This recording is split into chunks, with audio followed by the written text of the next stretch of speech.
Deploying hotfix. Crash code exiting through Steam. Goblin case. Cave altar B. Blah, blah, blah, blah. Uneven slope. Some monsters stop moving. Alright, pathing fixes. Frost demon located becomes stuck in a corridor. Pathing fixes. Water surface near the boat would not render correctly. Okay. Continuous matchmaking window has been reduced for all dungeons. Interesting. Okay. So this they're tightening up the continuous dungeon matchmaking stuff. So people can't spawn in as late anymore. They spawn in earlier. And like the door closes earlier in the match. Quick fill button. Okay. QOL stuff. I like it. Race to equip headgear can now equip hat-type headgear. Wearing a hat, race abilities will not be applied. So lizard skins can wear helmets now. Well, hats. But they lose the stats. They lose the skin's passive stats. Indicators displayed on items that are required for the currently active quest. Okay, so they've got an indicator for currently active quests items. That's good. More QL shit.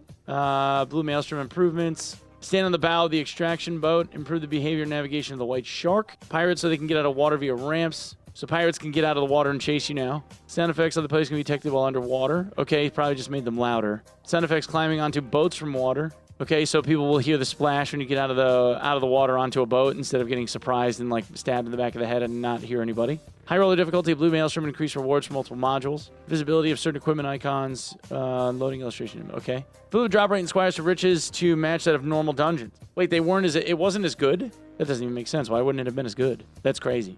Movement speed penalty modifier while on the guard stance has been modified for most weapons and shields. Okay. It doesn't say if it's worse or better though. Probably slows you down. They probably have it set up so that when you're guarding, you get slower. Guard stance move speed bonus for successfully blocking attack when adjusted to using a weapon. A block an attack is more worthwhile comparatively blocking an attack using a shield. It's to better match the difficulty of successfully performing the block action. Okay, so they're making the reaction to having blocked someone faster if you block them with a weapon as opposed to a shield, which makes sense. I mean, you should basically be able to counter. Underwater move speed and action speed have been increased by 5%. Okay, they're making people move and attack quicker underwater. Hit scan range and slightly increased. Underwater hit scan range. Oxygen consumption increased while swimming quickly. Oh, interesting. So they have even more air spent when holding down shift for like sprinting, quote unquote, underwater. HR ore spawn rate reduced to match normal dungeon levels for adventure mode HR. Removed the fixed true magical damage option from Fangs of Death necklace and adjusted the fixed true physical damage value. So they nerfed Fangs of Death. Monster spawn rate for mermaid corpses. Reduce the difficulty of Blade Hand. Reduce difficulty of Blade Hand. Why? He was fucking easy. All right. Falchion bargain monsters. Guardsman, crossbowman, frost skeleton footman, frost skeleton crossbowman. So now you can be crossbowman. That's disgusting. Overall damage of Falchion bargain monsters has been increased. Skeleton footman, frost skeleton guardsman, zombie frostwalker action speed increased. Giant centipede can now move while performing normal attacks and action speed increased. So that's going to be troll. Because you'll be able to like wind up attacks and then swing into people when you're doing like the head attack. Adjust the move speed for shields. Frostlight Lantern Shield, -8 to -10.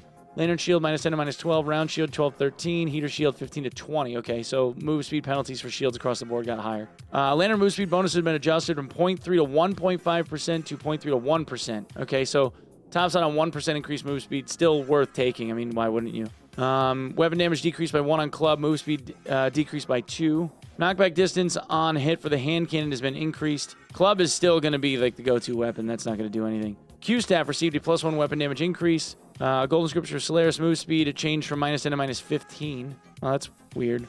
I mean, it's just book damage. That's all right. Reduce the move speed while performing physical attacks with a spell book. Okay. Golden Hound Skull headshot damage reduction changed from 15 to 23%. Projectile damage reduction changed from 2.1 to 1.1%. Okay, so they're giving it just basic headshot damage reduction instead of projectile damage percentage because this would be like the extra 2% on top of the 15 is actually more beneficial. So it's kind of a more armor, or more headshot damage reduction across the board, but it's not just projectiles. I guess that's all right. Requiem of the Fairy magical damage bonus decreased from 5 to 2.5%. Okay, so the crafted books got nerfed. Okay, Warlock's Demon Form transformation delay has been reduced, and the health drain penalty has been decreased from 2% to 1%. So this actually this is a pretty good buff to Demon Form. It used to be 1% per tick, and then they made it 2. So I'm glad they brought that back down. That's pretty good. That's pretty good. They'll be able to stay in Demon longer, and they can kind of be tanky longer. And then the transformation delay being faster, I think, will be good. Exploitation straight magic damage has been increased from 15 to 20, because this is done in 2 ticks. So now instead of it being 7.5 damage per tick, it'll be 10 damage per tick. Warlord's Melt physical damage reduction has been decreased from 20 to 15%. Duration has been reduced from 5 to 4 seconds. So the melt is it nerfs the armor of the target that they're hitting, right? So the reduction in PDR instead of being 20% is now 15. So that's a pretty big nerf. I mean, it's still, I don't know a lot of wizards that take melt that aren't doing like bonk staff shit. So I don't think, like most wizards that are going to play in 3s, they probably aren't going to bother with this unless they're trying to do something around like a lot of armor pen. But like I know it's a lot harder now for guys that are tanky and aren't playing cleric to get max PDR. It's a lot more difficult gearing wise, but I don't know, we'll see. Reduce the range of the Bard's Den of Dankness and Piercing Shrill Songs. Okay, good. These things had massive AoE distance. Sorcerer spellcasting times and cooldowns have been increased again. Damn, they fucking hate Sorc. Sorc's Apex of Sorcery spellcasting speed bonus has been increased from 25 to 50%. Okay, so they made Apex better. Time distortion move speed bonus penalty decreased from -3 to -2.5%. The TD still sucks. Quick fill button added to the cell tab. I think he had that up there already. I'm trying to see if there's anything else in the write-up. Improved swimming, several balance upgrades, networking improvements, numerous bug fixes. All right, lots of pregnant goblins.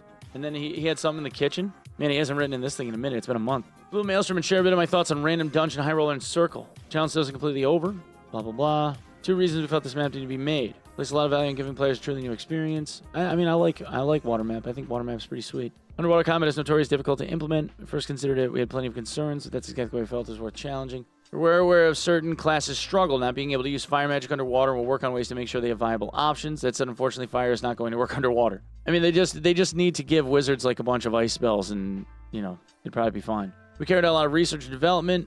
Still doesn't look completely polished yet. Made meaningful progress internally. Refining tougher parts of player monster movement. Work toward completing them much better precision. I want us to. Someday I really want us to explore space. Serious issues, performance problems, water cross sections becoming visible, rough transitions when moving from water to land, physics bugs. Okay, might be a bit of misunderstanding. Appreciation for the circle isn't because I'm a fan of PUBG, but because I believe it has the following advantages. Random extraction, portals. Higher tier gear provides an advantage in that competition. It gives more meaning and value to actually wearing good gear. Portal locations keep changing. Players end up fighting many different level modules instead of the same spots over and over. Okay, yeah, I mean, I get that. High mobile class with low gear can follow geared players around and swoop in to steal rewards during chaotic fights. Creates a poor experience for top-level competitive players. Valid style of play, so I don't want to restrict it with artificial rules like forcing slower interaction speeds. I don't want this to become the most efficient strategy to the point where everyone feels pressure to play this way. Combination of the circle and random extraction portals, my hope was players would naturally equip higher gear to gain an advantage in the competition, survive, and escape. And then mobile classes have their movement somewhat constrained by the circle, helping prevent this strategy from being overwhelmingly dominant. There were other reasons, such as wanting to give veteran adventurers a more hardcore adventure experience.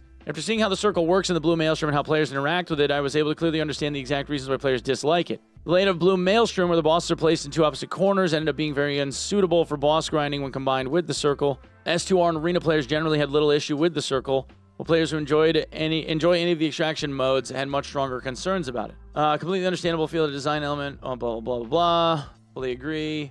The circle will be removed from High Roller in the future. However, we will look for ways to preserve the strengths mentioned above in a different form of design. There's a good chance the extraction system itself will undergo significant change, and change apply to both normal and high roller. Because of this, it will take some time before the circle is fully removed. Now, I want to talk about random dungeons. I know that many HR players have been unhappy. We understand extraction players choosing specific dungeons is very important. Many players farm certain dungeons for boss grinding, blah, blah, blah. We'd like to let high roller players freely choose their dungeon, just like in normal mode. However, doing so would split the matchmaking pool too much. This would result in many underpopulated ghost dungeons, would not be a good experience. Create a significant maintenance burden for us. We also tested rotation-based approaches in the past and concluded that they lead to similar issues, so they're not being considered. Yeah, that's because people would just wait out the timer for the map that they wanted, then hit the button, and you still end up with the same empty dungeons. 4 dungeons, 3 party types, and 2 main modules, allowing players to freely choose among all of them would create 24 separate matchmaking pools. With the current number of players in each region, it's not possible to support that many. Before we decide whether to keep or remove random dungeon selection, we need to explore ways to continue introducing new dungeons. We'll see, blah, blah, blah, blah, blah. System also needs to include space for new players to learn the game. Do our best to find the most appropriate solution as quickly as possible. Haven't been able to provide the best possible environment. Blah, blah, blah, blah, blah, blah, blah. Okay.